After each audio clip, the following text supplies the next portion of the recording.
चौथा अध्याय सती का अग्नि प्रवेश। श्री मैत्रेय जी कहते हैं, विदुर जी, इतना कहकर भगवान शंकर मौन हो गए। उन्होंने देखा कि दक्ष के यहाँ जाने देने अथवा जाने देने से रोकने, दोनों ही अवस्थाओं में सती के प्राण त्याग की संभावना है। इधर सती जी भी कभी बंधुजनों को देखने जाने की इच्छा से बाहर आती और कभी भगवान शंकर रुष्ट न हो जाए इस शंका से फिर लौट जाती। इस प्रकार कोई एक बात निश्चित न कर सकने के कारण वे दुविधा में पड़ गई, चंचल हो गई। बंधुजनों से मिलने की इच्छा में बाधा पड़ने से बड़ी अनमनी हो गई। स्वजनों के स्नेहवश उनका हृदय भर आया और वे आंखों में आंसू भरकर अत्यंत व्याकुल हो रोने लगी।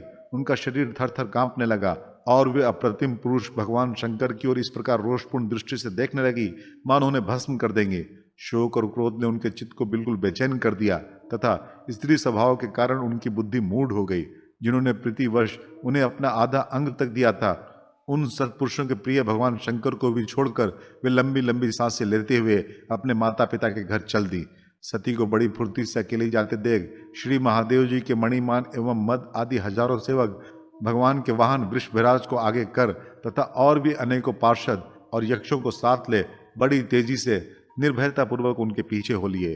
उन्होंने सती को बैल पर सवार करा दिया तथा मैना पक्षी, गेंद, दर्पण और कमल आदि खेल की सामग्री, श्वेत छत्र, चंवर और माला आदि राज चिन्ह तथा दुंदुभी, शंख और बांसुरी आदि गाने बजाने के सामानों से सुसज्जित हो वे उनके साथ चल दिए। तदनंतर सती अपने समस्त सेवकों के साथ दक्ष की यज्ञशाला में पहुंची। वहां वेद ध्वनि करते हुए ब्राह्मणों में परस्पर होड़ लग रही थी कि सबसे ऊंचे स्वर में कौन बोले।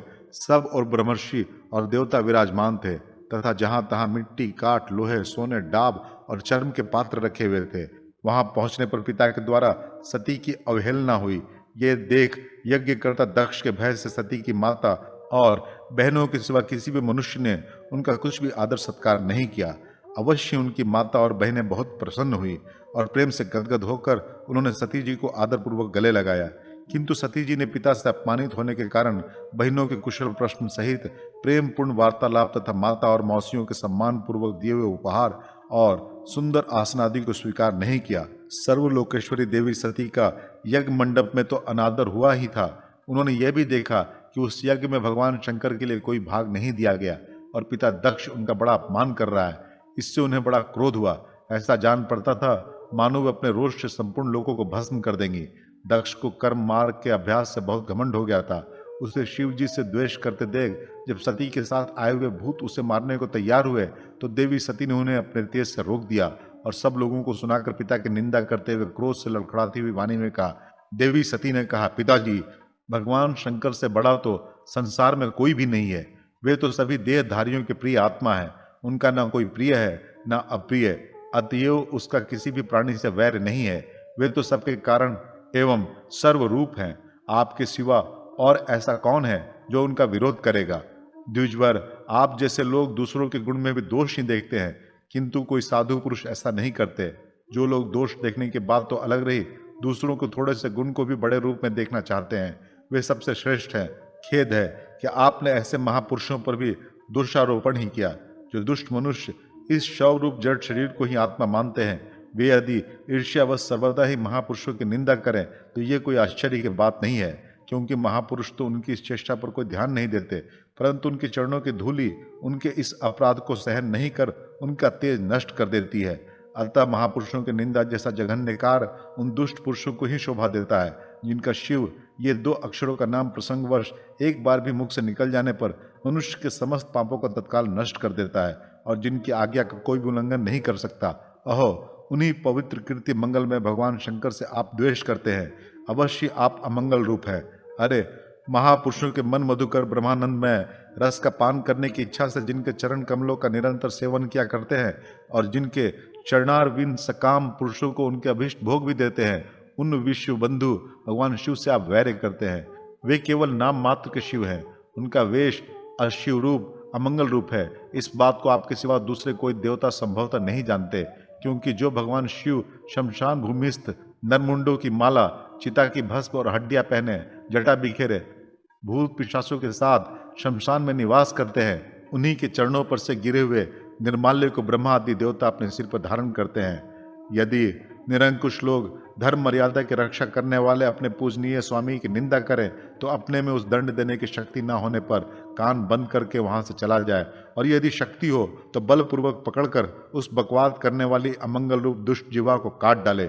इस पाप को रोकने के लिए स्वयं अपने प्राण तक दे दे, यही धर्म है।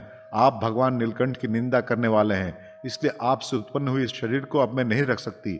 यदि भूल से कोई निंदित वस्तु खा ली जाए तो उसे वमन करके निकाल देने से ही मनुष्य की शुद्धि बताई जाती है। जो महामुनि निरंतर अपने स्वरूप में ही रमण करते हैं, उनकी बुद्धि सर्वदा वेद के विधि निषेध में वाक्यों का अनुसरण नहीं करती। जिस प्रकार देवता और मनुष्यों की गति में भेद रहता है, उसी प्रकार ज्ञानी और अज्ञानी की स्थिति भी एक सी नहीं होती। इसलिए मनुष्य को चाहिए कि वो अपने ही धर्म मार्ग में स्थित रहते हुए दूसरों के मार्ग की निंदा न करे। प्रवृत्ति, यज्ञ या गादी और निवृत्ति, शम दमादि रूप दोनों ही प्रकार के कर्म ठीक हैं। वेद में अनेक अलग अलग रागी और विरागी दो प्रकार के अधिकारी बताए गए हैं। परस्पर विरोधी होने के कारण उक्त दोनों प्रकार के कर्मों का एक साथ एक ही पुरुष के द्वारा आचरण नहीं किया जा सकता। भगवान शंकर तो पर ब्रह्म परमात्मा है, उन्हें इन दोनों में किसी भी प्रकार का कर्म करने की आवश्यकता नहीं है। पिताजी, हमारा ऐश्वर्य अव्यक्त है, आत्मज्ञानी महापुरुष ही इसका सेवन कर सकते हैं। आपके पास वो ऐश्वर्य नहीं है, और यज्ञशालाओं में यज्ञान से तृप्त होकर प्राण पोषण करने वाले कर्मठ लोग उसकी प्रशंसा भी नहीं करते। आप भगवान शंकर का अपराध करने वाले हैं, अतः आपके शरीर से उत्पन्न इस निंदनीय देह को रखकर मुझे क्या करना है। आप जैसे दुर्जन से संबंध होने के कारण मुझे लज्जा आती है। जो महापुरुषों का अपराध करता है उससे होने वाले जन्म को भी धिक्कार है। जिस समय भगवान शिव आपके साथ मेरा संबंध दिखलाते हुए मुझे हंसी में दाक्षायणी दक्ष कुमारी के नाम से पुकारेंगे, उस समय हंसी को भूलकर मुझे बड़ी ही लज्जा और खेद होगा। इसलिए उसके पहले ही मैं आपके अंग से उत्पन्न इस शवतुल्य शरीर को त्याग दूंगी। श्री मैत्रेय जी कहते हैं, कामादि शत्रुओं को जीतने वाले विदुर जी उस यज्ञ मंडप में दक्ष से इस प्रकार कह देवी सती मौन होकर उत्तर दिशा में भूमि पर बैठ गई। उन्होंने आचमन करके पीला वस्त्र ओढ़ लिया तथा आंखें मूंद कर शरीर छोड़ने के लिए वे योग मार्ग में स्थित हो गई। उन्होंने आसन को स्थिर कर प्राणायाम द्वारा प्राण और अपान को एक रूप करके नाभि चक्र में स्थित किया। फिर उदान वायु को नाभि चक्र से ऊपर उठाकर धीरे धीरे बुद्धि के साथ हृदय में स्थापित किया। इसके पश्चात अनिंदिता सती उस हृदय स्थित वायु को कंठ मार्ग से भ्रुकुटियों के बीच ले गई। इस प्रकार जिस शरीर को महापुरुषों के भी पूजनीय भगवान शंकर ने कई बार बड़े आदर से अपने गोद में बिठाया था, दक्ष पर कुपित होकर उसे त्यागने की इच्छा से महामन स्वामिनी सती ने अपने संपूर्ण अंगों में वायु और अग्नि की धारणा की। अपने पति जगत गुरु भगवान शंकर के चरण कमल मकरंद का चिंतन करते करते सती ने सब ध्यान भुला दिए। उन्हें उन चरणों के अतिरिक्त कुछ भी दिखाई न दिया। इससे वे सर्वथा निर्दोष अर्थात मैं दक्ष कन्या हूं ऐसे अभिमान से भी मुक्त हो गई, और उनका शरीर तुरंत ही योगाग्नि से जल उठा।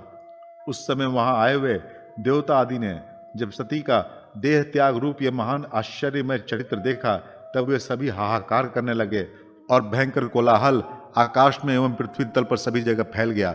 सब और यही सुनाई देता था, हाय दक्ष के दुर्व्यवहार से कुपित होकर देवाधिदेव महादेव की प्रिया सती ने प्राण त्याग दिए। देखो सारे चराचर जीव इस दक्ष प्रजापति की ही संतान है, फिर भी इसने कैसी भारी दुष्टता की। इसकी पुत्री शुद्ध हृदया सती सदा ही मान पाने की योग्य थी, किंतु इसने उसका ऐसा निरादर किया कि उसने प्राण त्याग दिए। वास्तव में यह बड़ा ही असहिष्णु और ब्राह्मण द्रोही है। अब इसके संसार में बड़ी अपकीर्ति होगी। जब इसकी पुत्री सती इसके अपराध से प्राण त्याग करने को तैयार हुई, तब भी इस शंकर द्रोही ने उसे रोका तक नहीं। जिस समय सब लोग ऐसा कह रहे थे, उसी समय शिव जी के पार्षद सती का ये अद्भुत प्राण त्याग देखकर अस्त्र शस्त्र लेकर दक्ष को मारने के लिए उठ खड़े हुए। उनके आक्रमण का वेग देखकर भगवान भृगु ने यज्ञ में विघ्न डालने वालों का नाश करने के लिए अपहंत रक्ष इत्यादि मंत्र का उच्चारण करते हुए दक्षिणाग्नि में आहुति दी। अध्वर्यु भृगु ने ज्यों ही आहुति छोड़ी कि यज्ञ कुंड से श्रुभु नाम के हजारों तेजस्वी देवता प्रकट हो गए। इन्होंने अपनी तपस्या के प्रभाव से चंद्रलोक प्राप्त किया था। उन ब्रह्म तेज संपन्न देवताओं ने जलती हुई लकड़ियों से आक्रमण किया तो समस्त गुवक और प्रमथगण इधर उधर भाग गए।